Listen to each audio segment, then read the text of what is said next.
안녕하십니까. 네, 안녕하세요. 정윤아입니다. 오늘 또 우리 수 피부샵의 김지연 원장님 모셨습니다. 네. 안녕하세요. 저번에 또 저희 TV에 이렇게 출연을 용기 내서 해주셨는데, 볼 때마다 느끼는 거지만 진짜 피부 좋으시네요. 감사합니다. 그 좀 피부 관리하는 팁 좀 집에서 할 수 있는 거 좀 일단 시작하기 전에 좀 주시면. 그냥 집에서 홈케어 하는 거는 간단하게 뭐 각질 제거 같은 것만 잘 해줘도 되게 좋고, 팩 같은 것도 매일 하루 1팩 하면 좋고, 일단 자기 전에 수분 크림을 듬뿍 바르고 주무시는 게 되게 굉장히 좋아요. 근데 잘 때 뭐 같은 거 이렇게 바르면 모공을 막는다라는 생각을 보통 하는데, 모공을 막아주는 거는 갑자기 될 수가 없어. 관리 꾸준히 수분팩 같은 거를 많이 올려줘도 모공 관리 되게 많이 하고, 나이 들면 그런 건 어쩔 수 없지만 그래도 매일 관리를 해주는 게 되게 중요해요. 요즘 같은 봄철 굉장히 건조하잖아요. 이럴 때는 어떤 관리가 필요하나요? 지금은 저희는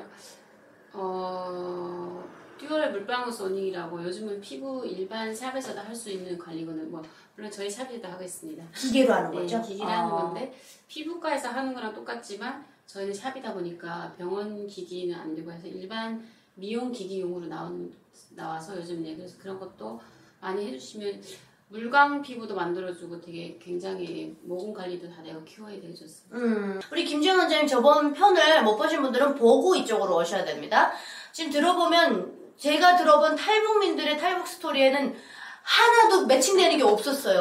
뭐 저번에 그 김미주 원장님도 정말 특이한 케이스였는데 너무 특이해서 제가 막 뭐라고요 하면서 봤었는데, 이러한 우리 또 김지연 원장님은 한국에 대해서 너무 잘 알고 계셨더라고요. 이미 중국에 계실 때 한국 분들 상대로 일을 많이 하셨더라고요. 네, 저는 한국 베이징에서 서점에서도 일을 했었고, 가이드도 좀 개인적으로 했었고, 그리고 한국 이모랑 같이 민박을 했어가지고 그런 이렇게 한국 분들 많이 상대했었던 것 같아요. 네, 그럼 그때 중국에 계시면서 한국 분들 이렇게 보시면 한국 사람 하면 좀 어떤 이미지였나요? 중국에서는 여자분들 같은 경우는 한국 사람 남성들 되게 굉장히 좋아해요. 저도 한국 사람을 저는 진짜 그때 21살 때 지나가는 한국 남성분한테 따라가서 제가 안녕하세요 한국 분이세요 하고 인사를 했었어요. 왜요? 그리고 잘생기게 됐었고 귀여워. 향이 너무 좋아하는데 중국에서 맡아볼 수 없는 그런 향이었어요. 저는 그래서 제가 향수를 좋아해서 향을 되게 좋아해서 따라가서 그랬더니 네 불가리입니다 하고 알려주시더라고요. 어떡해. 그래서 제가 지금도 불가리 향수를 되게 좋아해요. 좋아요. 그분이랑 그리고 되게 친해졌어요. 그 친구가 또 유학을 온 친구였어요. 베이징에 우도파오라고 해. 그래가지고 친하게 지냈어요. 그래가지고 친하면서 한국에 대한 것도 많이 알게 됐고, 제가 아는 한국 분은 너무 일단 패션 스타일 너무 좋고, 일단 얼굴도 되고, 제가 본 사람들은 다 그랬던 것 같아요. 베이징에 오는 친구들은. 그래 되게 굉장히 좋았던 것도 있고, 안 좋은 점도 있었어요. 한국 분들이 오셔서 사업을 한다고 하니까, 저는 한국 사람은 다 돈이 많은 줄 알았어요. 그래서 사업을 하다고 와서 중국어 하는 조선족도 필요하고 해서 저도 통역도 가끔 했었고 했는데, 노트북이 필요하다 해가지고 제가 노트북을 빌려드렸는데 그걸 안 갚으시고 그냥 한국을 들어와 버렸어요. 혹시 이거 보시나? 그래. 이름도 기억이 안 나고. 근데 그때 당시 삼성 노트북이 되게 굉장히 비쌌어요. 저한테는 되게 굉장하게 비싼 소중한 거였는데 그런 적도 있고. 그런 적도 있고. 또 뭐 기억에 남는 일들이 뭐가 있어요? 기억에 남는 일은 지하철을 타는데 한국분이 되게 나이가 있으신 분인데 영어로 하시는데 중국 사람들이 영어를 잘 몰라요. 그래서 저도 영어 못하는데 왕징이란 말 알아들어서 제가 혹시 왕징 가세요 하니까 네 한국 사람이세요. 제가 중국 사람이에요 이러고. 근데 그분이 처음 오신대요. 여기 베이징에 처음 왔고 갈 데도 없고 해서 제가 사는 동네 데리고 가서 거기에 한국분이 혼자 사시는 분이 계시는데 그분 집에서 주무시게 했어요. 제가 3일만 이분을 좀 같은 한국 사람이니까 있게 좀 해달라 부탁해서 있었고, 근데 그분이 나중에 제가 한국 와서 연락이 됐었어요. 어머나. 알고 보니까 북한 사람들을 중국에 있는 북한 사람을 데려오시는 분이었어요. 구출하시는 분이구나. 또 미국에서도 활동하시는 분이었고.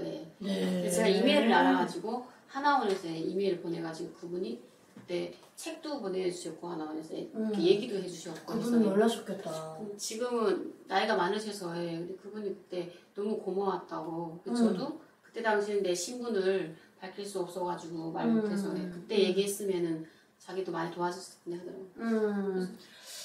그래서 이제 나는 우리 그 지연 씨가 한국에 처음에 오셨을 때 3개월만 있다가 피신에 있다가 다시 갈 계획이었잖아요.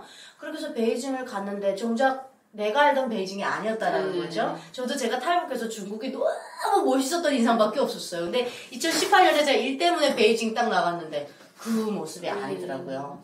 지금 그렇게 해서 이제 어쨌든 한국에 다시 돌아와서 또 한국에서 샵도 운영하시고 이렇게 일을 하고 계시는데 중국 분들에게 한국 사람들의 이미지는 어쨌든 좀 좋은 이미지인 거죠? 아직까지는 좋은 이미지라고 생각해요. 그러면 이제 우리가 정치적인 이유로 뭐 같은 걸 터질 때마다 막 뭐 롯데 못 들어오게 하고 뭐 이런 뭐 한국 상품, 소라스 화장품 안 사고 이러는데 실제 그래요? 그게 뭐 정치적인 그런데 지금도 중국이 또 많이 발전을 해서 화장품 이런 것도 많이 좋은 게 나오지만 아직도 중국에서는 지금은 후를 되게 알려줘가지고 후를 되게 좋아해. 돈 있고 뭐 이렇게 상류층 사람들은 여자분들은 후를 많이 써요. 그러니까 이제 막 TV에서 얘기할 거잖아요. 막 한국이 막 그런 이런다. 거 워낙 중국 사람들이 아무리 공산주의 국가에 그런 걸 잘 안 들어요. 듣는 사람이 있지만 워낙 크잖아요. 땅도 뭐 크니까 사람들이 인구가 많으니까 제가 아는 중국 사람들은 저한테도 항상 위치수로 화장품 뭐 이거 좀 알아봐줘. 사실 우리나라에서는 안 쓰는 화장품인데도 이거 알아봐줘 이렇게. 진짜요? 지금도 해. 그럼 이제 좀 돈 많으신 분들은 후를 쓰시고 후를 많이 사요. 그 나머지 좀 대중적으로 많이 쓰는 건 어떤 거예요? 라네즈를 많이 써요. 라네즈 모르시죠? 몰라요. 라네즈랑 아이오페 이런 화장품 이마트 우리나라에서는 이마트에 가면 있는 거거든요. 우리나라 사람들은 잘 안 쓴다고 제가 모르는 거 봐서는 많이 대중적이진 않은 것 같아요. 중국에서는 그거 젊은 층들이 많이 써요. 가격도 착하고 해서. 네네네. 그 피부에 이제처럼 어쨌든 한국 분들 하면 뭐 피부 좋고 뭐 냄새 좋고 스타일 좋고 뭐 이런 거를 이제 유명한데 지금 정작 이제 그러면도 불구하고 한국에서 안 계시겠다고 했다가 이제 한국에 눌러 앉으셨어요. 그 결정적인 계기. 한국에서 살아야겠구나. 결정적인 계기는 제가 어떻게 얘기를 해야 되지? 이게 그러니까 뭐 간단하게 얘기하면은 중국에서는 당당하게 북한 사람이란 말을 한 번도 못하고 살았어요. 8년 동안. 국적이 있음에도 불구하고. 근데 한국에 왔을 때는 내가 어디 가든 고향이 어디예요 물어보면 제가 북한이라 당당하게 말할 수 있었던 그게 저는 제일 저한테 좀 처음에 좀 눈물 났었어요 진짜로. 내가 이제는 당당하게 북한 사람이라고 말할 수가 있구나. 근데 제가 중국에서 겉면을 봤을 때는 잘 살아 보였지만 그래도 고향을 말할 수가 없었어요. 절대로. 아니 저는 원장님 얘기 듣다 보니까 좀 뭉클한 게 뭐냐면 보통의 탈북민들이 여기 오면 북한 사람인 걸 숨기려고 해요. 그래서 뭐 차라리 그냥 뭐 중국 사람이에요 이렇게 해버리는 사람도 있고 많아요. 지금도 있어요. 아니면 그냥 뭐 어디 강원도 쪽에 뭐 이렇게 해버리는 사람도 있는데 오히려 북한 사람임을 당당하게 얘기할 수 있는 것에 눈물 날 정도로 감사했다. 저는 근데 지금도 사실 진짜 울컥할 정도로 중국에서 내가 그렇게 잘 살고 사람들 앞에서 뭐 중국 사람이 당당하게 얘기했는데 저는 항상 고향이 어디 한국 분들은 거의 중국에서도 그래요. 고향이 어디세요? 그럼 저는 영길이에요 이렇게밖에 말을 못하고 항상 거짓말. 뭐 엄마가 중국 아빠가 뭐 한족이고 엄마가 조선족이어서 한국말을 할 줄 안다 이렇게 항상 거짓말을 하고 살았어요. 뭔가 뭐 피해주는 거짓말은 아니지만 그래서 한국 왔을 이제 때 본인이 힘들었던 거죠. 한국 왔을 때 힘들고 가진 것도 없었고 처음에 왔을 때는 그렇지만 고향이 어디에 하면 제가 당당히 북한에서 왔어요 이렇게 해도 아무도 잡아가는 사람도 없고 뭐 뒤에서는 어떻게 볼지 모르겠지만 그게 저는 제일 좋았던 것 같아요. 저는 원장님이 갑자기 막 너무 존경스러워 보이는 게 오히려 당당하게 나 북한 사람이에요. 저는 숨겼거든요 초반에.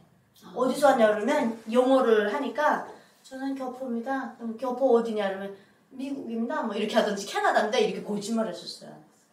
한두 번. 그러다가 이것도 미국을 뭐 알아야 거짓말을 하지. 캐나다를 뭐 어디 알아야 거짓말을 하죠.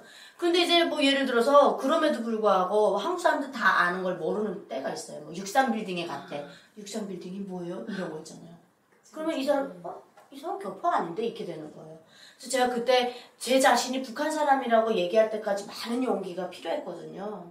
그리고 이제 말씀하신 것처럼 남한테 피해주는 거짓말이 아닌데 그분들을 속였다라는 죄책감에 이걸 내놓을 수가 없어서 제가 이만감 나갈 때도 정말 미안했거든요. 이분들이 TV를 보고 알게 되겠구나. 근데 오히려 이렇게 얘기할 수 있음에 감사했다. 저도 그냥 처음부터 얘기했으면 얼마나 좋았겠어요. 그 혹시 이제 정윤아 TV라서 한국 분들만 보실 수도 있지만 또 우리 같은 고향 출신들이 볼 수도 있어요.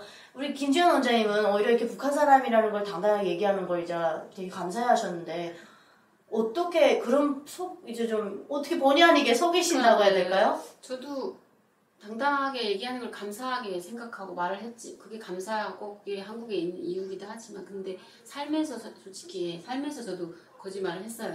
뭐 강원도예요. 중국이라도 했다가 뭐 유학 갔다 와서 뭐 사투리 쓴다던가 이렇게 많이 했는데 저는 그게 다 제 자신이 뭔가 좀 잘 가진 게 없고 하니까 거짓말을 하게 되고 이랬는데 열심히 살다 보니까 지금은 당당하게 북한에서 왔지만 열심히 살아서 이렇게 남붙지 않게 잘 살고 있으니까 그렇죠. 뭐 가진 게 없지만 열심히 산다는 그거 하나로 저는 당당하게 북한에서 왔다고 얘기하는 거죠. 제가 아까 초반에 1부에서 제가 김주현 원장님을 자랑스러운 탈북민 중에 넣어야 된다 이런 말 했던 거 기억나시죠? 그 얘기가 뭐냐면 이렇게 원장님처럼 열심히 살아서 자기 샵 운영하시고 이렇게 개인 사업을 하시는 분들이 많아지면 많아질수록 우리 사회에 탈북민들에 대한 편견이 굉장히 많아요. 열심히 살지 않는다. 뭐 이제처럼 거짓말 많이 한다. 뭐 같은 일자리에서 오래 못한다. 이런 편견들이 많아요. 맞아. 근데 저는 한 미용실에서 5년을 일했어요. 저도.